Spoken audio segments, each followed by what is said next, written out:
What is going on? It is Alex coming back at you with another video, and today it is going to be the beginning of our next 3-round mock draft with trades. It's going to be split up into 2 different days, just like the NFL draft. Day 1 is round 1, day 2 is rounds 2 and 3. So stay tuned for that. If you are new, feel free to like, comment, subscribe. You guys know how to use YouTube. We're on the way to 10K, just breached 9, so it's going to be great to be able to reach that 10K mark, and only you can make that happen. Below my face is my board.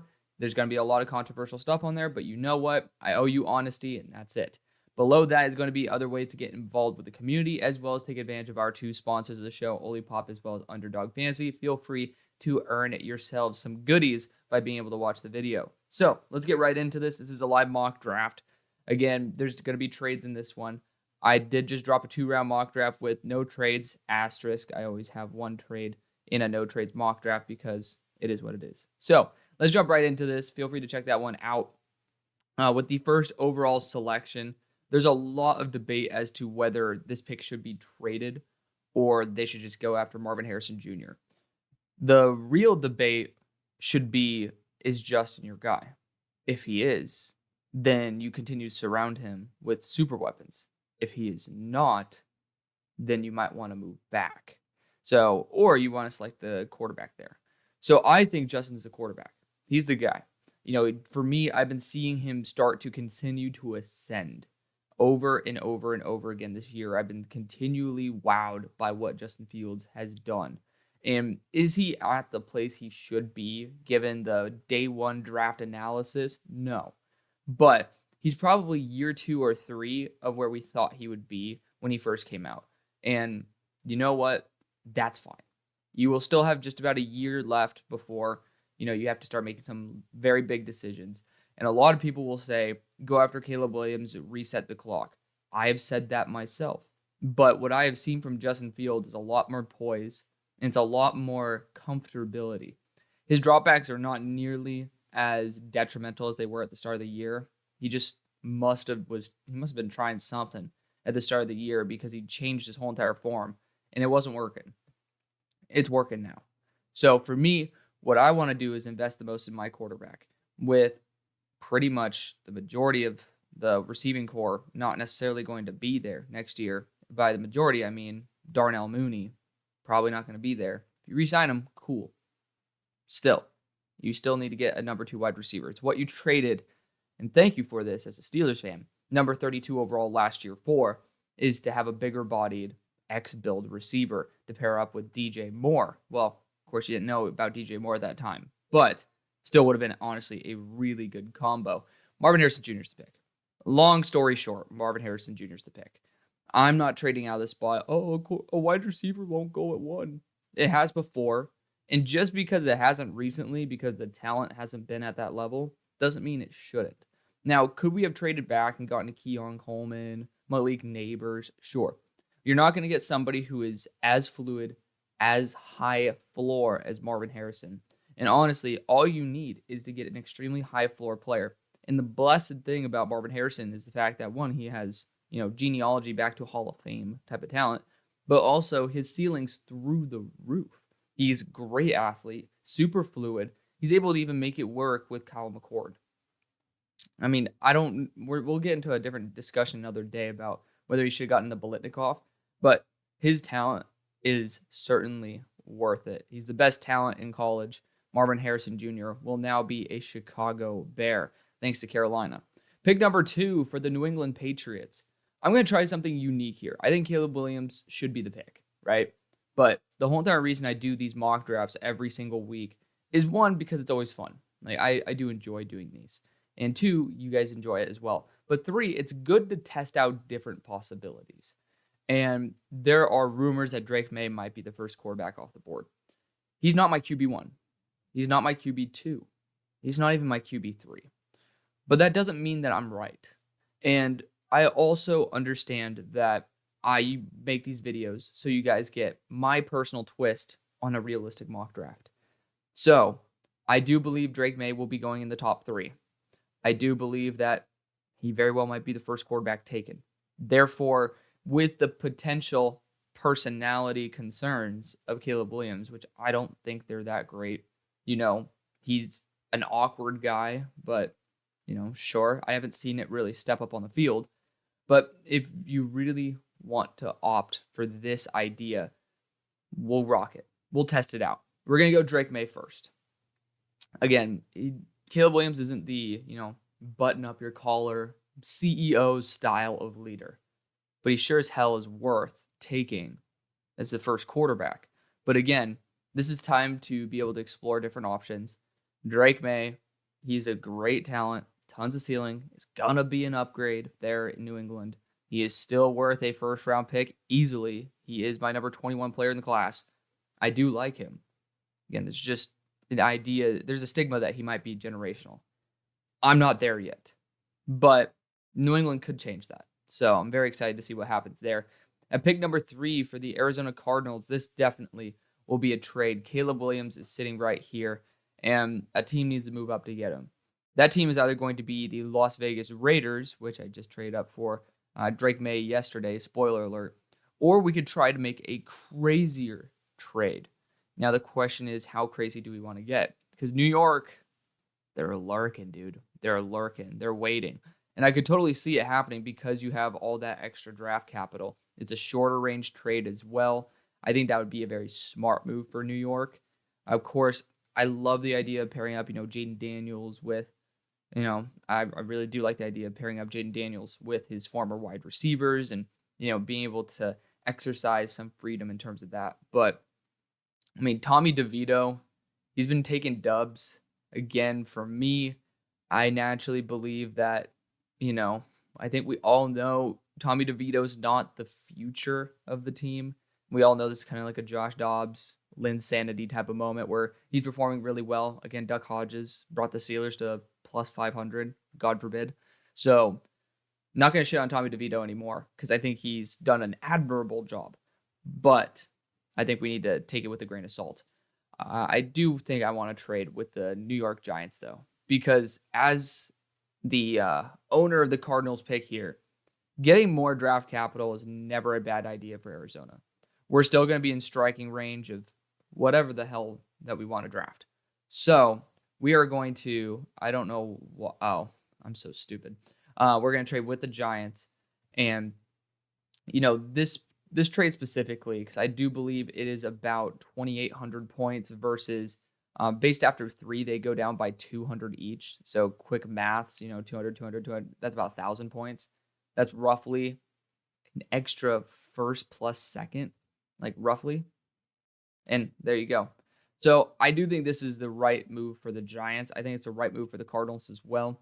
To be fair, Gannon came from an organization that did this quite often, picking up future first with all these trades. I think it's the right thing to do. The New York Football Giants have moved up to pick number 3 to select Caleb Williams. New York, I'm not going to let you get out of this quarterback race here. You still have your higher, I believe we took the higher second round pick to Arizona, but even if we didn't, still fine. I think Arizona will be blessed to be able to snag that second as well as that first. You might say you need more draft capital, but if 9-1 required essentially 2 firsts and a second and DJ Moore, 8-3 is significantly lower in value. If it's not going to affect the mock draft anyway, so feel free to do your own negotiating. Pick number 4 for the Washington Commanders. I might trade out of this spot to be able to move back and still select a star tackle. The question is, who would be moving up?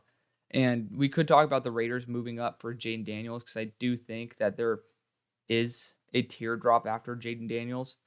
And, the Seahawks are sitting there. At the end of the day, I don't feel comfortable moving out of this spot and potentially losing out on the star tackles.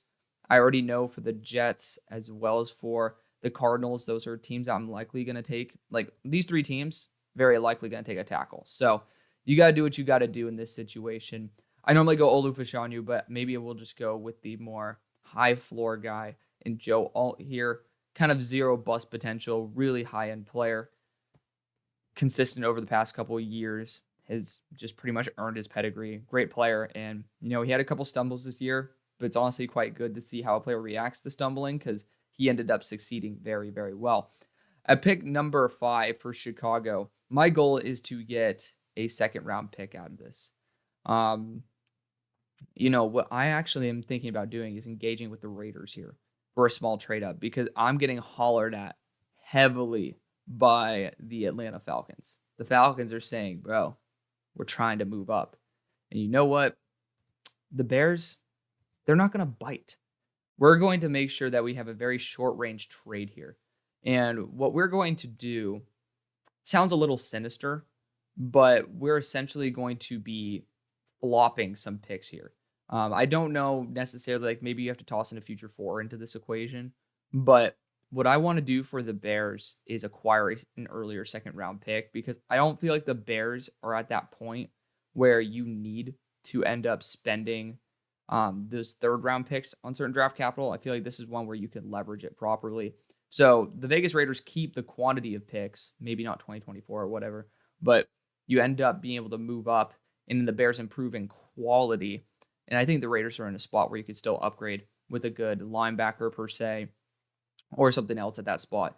But what we are going to be doing is selecting Jayden Daniels out of LSU to the Raiders. Ended up moving up for Drake Maye the other day.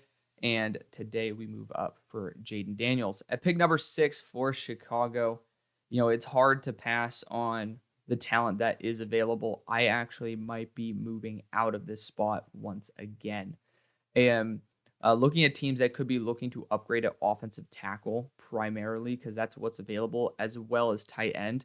I am really down with the Chargers here. I think that would be a very smart move for the Bears to move back, but I doubt that they would pay that much to move up for Brock Bowers. You could talk about the Titans here.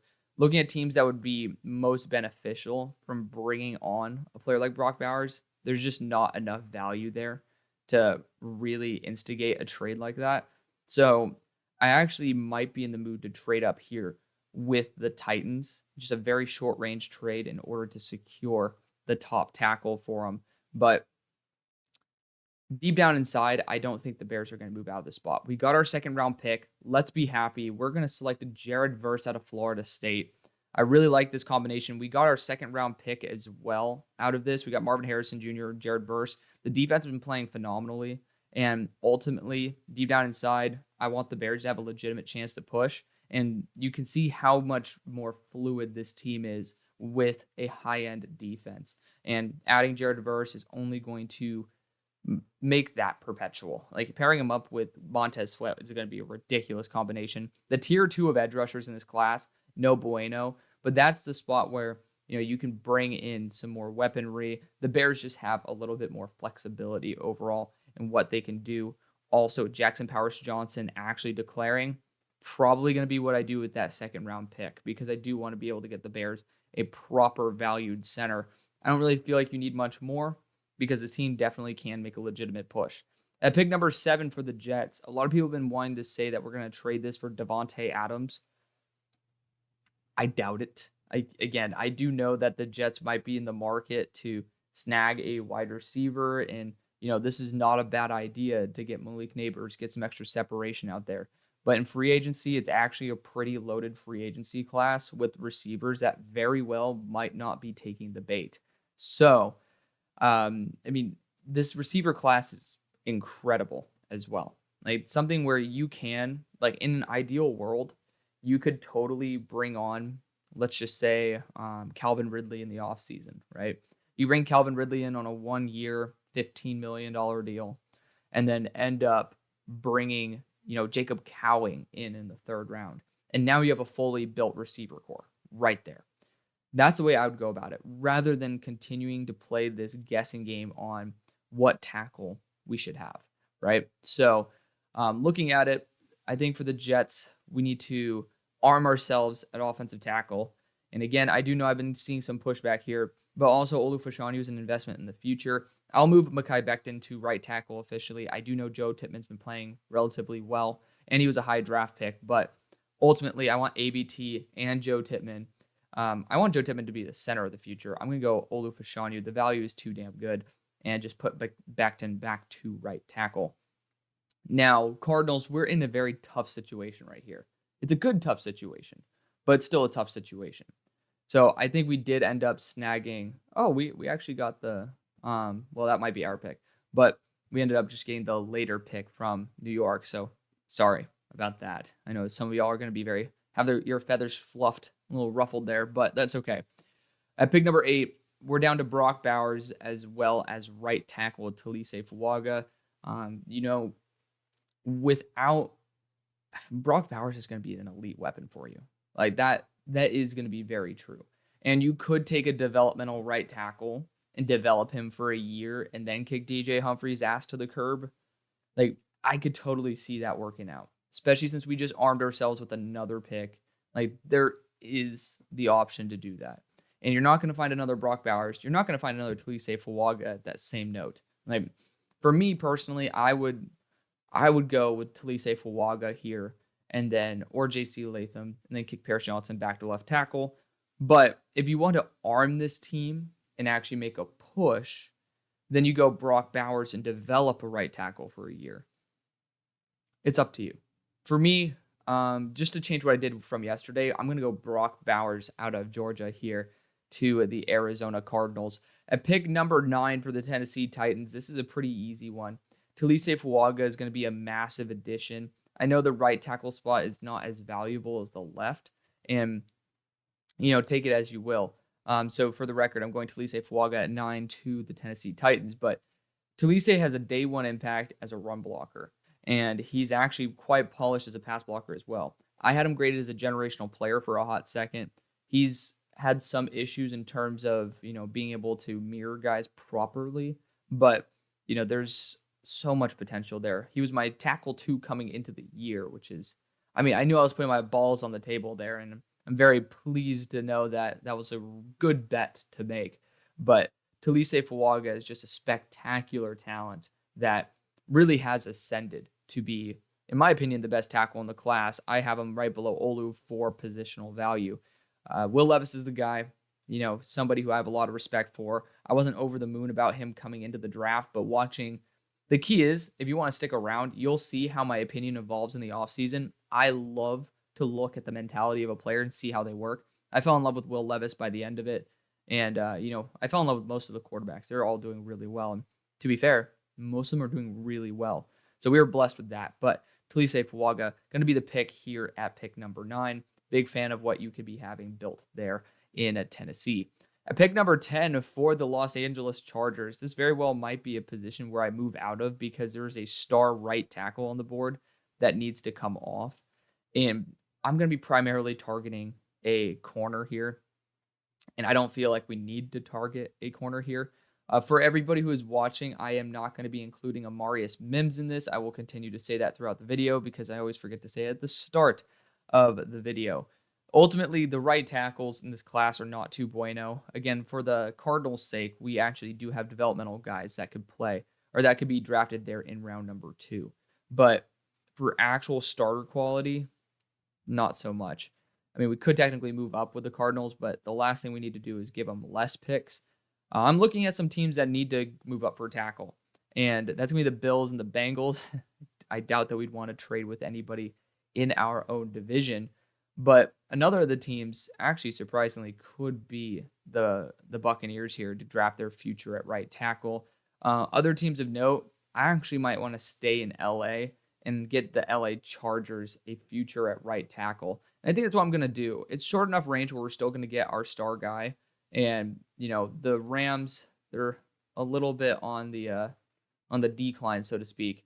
I'm going to send a future second for this rather than a third. I don't think the Chargers need to gear up as much this year, and this is going to be more of a bet on the Rams tanking than anything. Like, maybe you snag a 4th round pick out of this, right? Like, maybe you steal Pitt's pick here and, give a future 7th back. Do your own negotiating. It's not going to affect this mock draft. But for the Chargers, this way, at least you can, you're betting on the future. You're making your franchise have a little bit more stability, especially cap-wise as well. The Los Angeles Rams are moving up to select a star offensive lineman in JC Latham.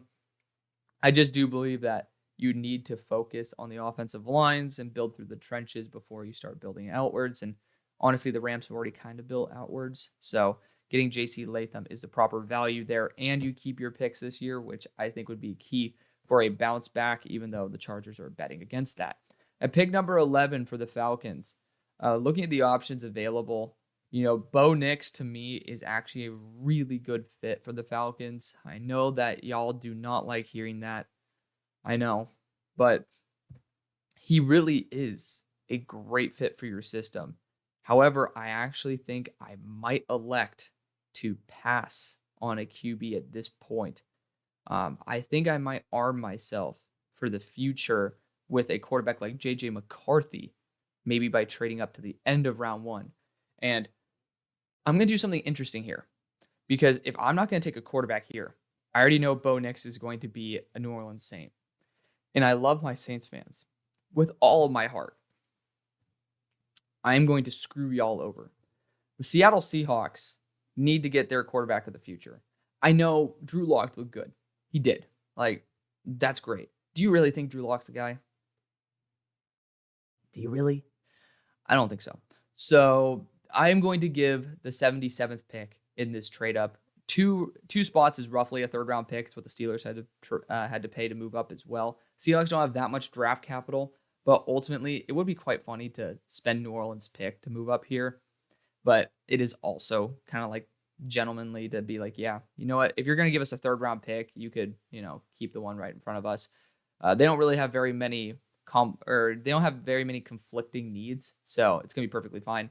The Seahawks have moved up here for Bo Nix.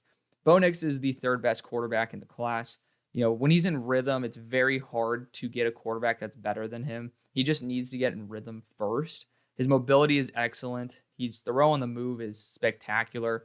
He's very balanced in terms of his accuracy at all levels of the field. He's not afraid to take deep shots, even though people call him a check down merchant. He really is not that big of a check down merchant. And honestly, I don't blame him. His running backs were incredible. He's played with some really good weapons there, and I don't see that changing there in Seattle. So he stays in the Pacific Northwest going to Seattle. At pick number 12, so the Saints are sitting here. This might be a trade out spot. Looking at the wide receivers that are available, you got Malik Neighbors here, who I absolutely adore. You got Rome Odunze, Keon Coleman, but also dark horse candidate for a massive rise up is Troy Franklin if he has a crazy combine. Xavier Legette, Emeka Buka. There's good players here, right? And ultimately, there are some teams that should certainly want to make a move. I think the Bengals are one of those dark horse teams, but I also think the Bills don't have too much to lose in this situation. So I believe that the Bills should be getting aggressive here. You're looking at, two teams that are competitors to you who are going to be looking potentially to arm themselves at wide receiver as well as a third. The Chiefs could be ballsy and move up here as well. That'd be kind of cool. That would be kind of cool. Actually, the Chiefs moving up would be sick. And I think the Saints are in a proper position to move back with that. The Chiefs need wide receiver. And I tried to do this back in the year where I think it was a couple years ago with Jameson Williams. And it didn't work out. Let's just put it that way. But we're going to be trading a massive amount of draft capital to move up here. If I'm not mistaken, this is about 1,000. So again, you could do your own negotiating right here. The Chiefs are going to move up. I think the Saints could use actually some extra picks as well. So this is a very welcome gesture by the Chiefs. But the Chiefs have moved up to select Malik Neighbors. That's the big bang right there. Malik Neighbors is going to pair up with Rashee Rice to be an elite 1-2 punch for the future. This team does need to get wide receiver, wide receiver, wide receiver. This is going to be a good way to start that off. At pick number 13 for the Falcons, I was looking at quarterback or wide receiver. I think I'm actually going to opt for wide receiver here. You're looking at the options available. Malik Neighbors would have been ideal, but at the same time, we got an extra pick for our troubles, and essentially it's what we're going to be using to move up into the end of the first round, most likely to get a QB. But looking at the options available, Keon Coleman's hard to say no to, especially if you compare him up with Drake London. You won't have two separators, sure. But Rome Odunze as well. I know a lot of people love Rome Odunze, and rightfully so. Big guy, good athlete. We actually might opt for that. This team has one wide receiver on contract after this year, and that's Drake London.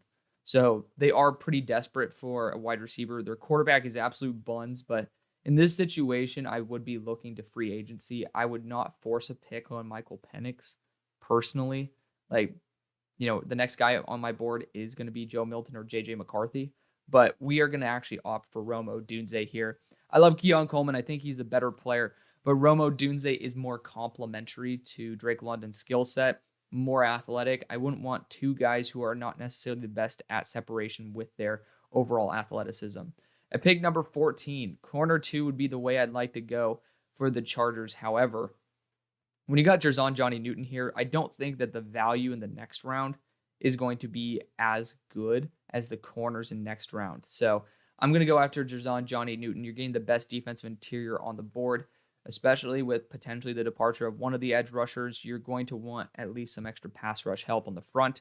And Tuli Tuipulotu can step up into the edge rusher role. Jerzon Johnny Newton will be the guy who fights from the interior.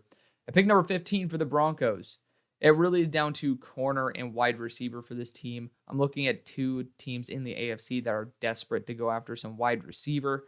And for me, that means I want to go after wide receiver. So Emeka Egbuka is more complimentary, better separator than Keon Coleman. Keon Coleman's better at the catch point. You already have Cortland Sutton. So I personally think Emeka Egbuka actually might be the best selection for you. Emeka Egbuka is the choice. This is why I don't like going Brock Bowers, because with this selection for the so by the way, Broncos select Emeka Egbuka at 16 with the Cardinals. This is why I usually don't like going after Brock, because you can go Keon Coleman, who I think is a better complement. But again, we're testing cool ideas out here. I want to potentially trade with a team that wants Keon Coleman. And, we could always acquire more draft capital. Looking at the guys who I like here, I would have loved Jerzon Johnny Newton, but I also would like a corner. I can get a corner later on. I could also get offensive line and defensive line later on. There's nothing except wide receiver, which we're essentially going to use Brock Bowers as our super weapon there. There's nothing that's enticing me enough. Therefore, I want to equip a team that's looking for someone like Keon Coleman. And deep down inside, I want the Jaguars to go and trade for T. Higgins, like tag and trade T. Higgins, bring him back with Trevor Lawrence. I just highly doubt that would actually happen. I just don't think it'll happen. So, looking at the teams that would potentially move up, I'm actually going to move up with the Jaguars. My Jaguars fans have been begging me to do this, and honestly, I'm probably going to get the same quality of player here for Arizona. So for this trade, I do believe it will take the second round pick to move up. Maybe it'll take a future third. You could do your own negotiating on that behalf. So the Cardinals have moved up, or the Cardinals moved back with the Jacksonville Jaguars. The Jaguars have moved up to select Keon Coleman, star wide receiver out of Florida State. My Jaguars fans will now rejoice because I have always stayed put with them, but getting aggressive is probably one of the things you need to do for this team. There's a good amount of guards that will be available in round number 3, so feel free to stay tuned for that. And, it's the right move. It is the right move. You're able to disarm 2 of your competitors right here. All the wide receivers that are respectable have been gone, so big run on wide receivers. But now sitting at 17, it's hard to pass on unbelievable talents on this in the secondary, like Kool-Aid McKinstry. I know that the focus should be back to the backfield. Again, I want to clarify this right now. Amarius Mims is not coming out in this. Otherwise, that would probably be my selection right away for Buffalo. Again, he's not coming out in this. I do think edge rusher is a sneaky need. Von Miller is getting pretty old. And with the talent that is available, you could totally rearm and rebound. Personally, I actually might want to exercise that option. But, with the talent of corners that are on the board, I'd want to go after somebody like Kool-Aid McKinstry, especially with all the injuries that have been happening. That could be a true lockdown corner one. So the value's there. You just go BPA. It's a high value position. And, just don't overthink it. Don't overthink it. Get the best player on the board. And Kool-Aid McKinstry might not be my best player on the board, but he very well might be the consensus best player on the board. At pick number 18 for the Bengals, wide receivers where I usually rock, we kind of took all of them. So with this selection, I'm going to trade potentially out of this spot. There's some good corners on the board. There's some very versatile defensive backs. I don't feel like the value for the Bengals is here. I would personally want to move back with a team that is looking for a versatile defensive back, primarily in that safety core. And I could see it being just a one-spot trade with Green Bay. I could also see a couple other teams being a little bit interested in this. The Lions, I think, should get ballsy here because they don't need that much. I do know an edge rusher will be there, though. Hard to dissuade me from going after that route. The Eagles have multiple second-round picks, and honestly, Bradbury should be cut. Would not be against them moving up in this situation. They could end up selecting a top-tier edge rusher as well. There's a lot of routes that you can go. So ultimately, what I'm down for doing in this situation is finding a team that is desperate. What positions would teams be desperate for? Quarterback. Will be some teams that want to go after quarterback. In this situation, I feel comfortable with a team like the Saints moving back up and selecting Michael Penix. That makes a lot more sense to me. Now, we could also be ballsy with a couple other teams, but we ended up getting this future third from KC essentially for free. Like, if you're thinking about that range of that trade, I mean, you're moving back 6 spots. That should be approximately a second-round pick. So I'll give that. It does seem actually like it was a pretty big fleece by the Kansas City Chiefs in retrospect, because this is roughly going to be the amount that I'd be a little bit worried about giving up. But we end up, you know what? I actually like this. I like this idea. So we're going to end up sending a third and a fourth, as well as a first and a fourth this year to be able to move up with the Bengals. This team doesn't need that much. Again, the value is not there for them anyways, so you're potentially just going to be upgrading in the future. The Saints have moved back up because I wanted to make sure we have 2 second-round picks. We can reacquire extra draft capital there, and we're selecting Michael Penix Jr. here to jump the we're going to jump our good old friends here in the Vikings. So at pick number 19, Green Bay Packers. Say it with me. If Cooper DeJean's on the board, I'm going Cooper DeJean. He naturally fits everything that would be what the Packers are looking for. He could be an elite tier safety. There's just, the value is too good. Again, Amarius Mims is returning in this. At pick number 20 for the Tampa Bay Buccaneers, the value is too good at edge rusher to move back. I think Dallas Turner is going to be the future of this team. You just naturally need to continue developing your edge core. Braylon Trice might be the guy who adds a little bit extra size. Leatu Latu is a freak athlete. Pick your poison, but for me, Dallas Turner is the best edge rusher in the class. I don't think that size really deters the Buccaneers. At pick number 21 for the Indianapolis Colts, I'm going to try to change things up because I did go defensive interior yesterday, and I'm very tempted to do so again today. Wide receiver-wise, Xavier Legette would be an absolute freak show on the Colts. I really like A.D. Mitchell on the Colts as well. There's just not too many routes that could be bad in terms of overall for the Colts, and I think I'm going to go with Xavier Legette here out of South Carolina. The value of wide receiver might be pushed up quite a bit because of the fact that I took him so early. Xavier Legette is a superstar. He is a top 40 player on my board, and at 21, that's where I start feeling comfortable taking him. At pick number 22, the Vikings. You are led by the astronaut, and we need to be able to replace him. So, we're going to be looking at J.J. McCarthy here, and to me, he is the 6th best quarterback in the class, but this is a range where you can feel comfortable taking him without, really feeling any form of guilt.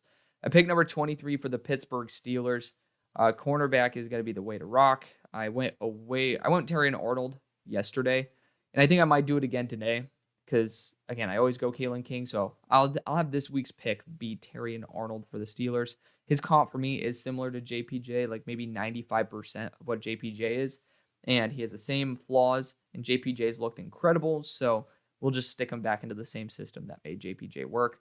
At pick number 24 for the Houston Texans, I would debate going after Chop Robinson at this point. The value is too damn good. Kalen King is here. Hard to pass on an elite corner like that. This defense needs help, though, ultimately. And, Braylon Trice is going to be the better run defender. Chop Robinson, it is what it is. I went Braylon Trice yesterday because it's the more likely option. I think I might bounce back and go actually after Leatu Latu out of UCLA. Change things up a little bit. Super freak in terms of size, speed, ability.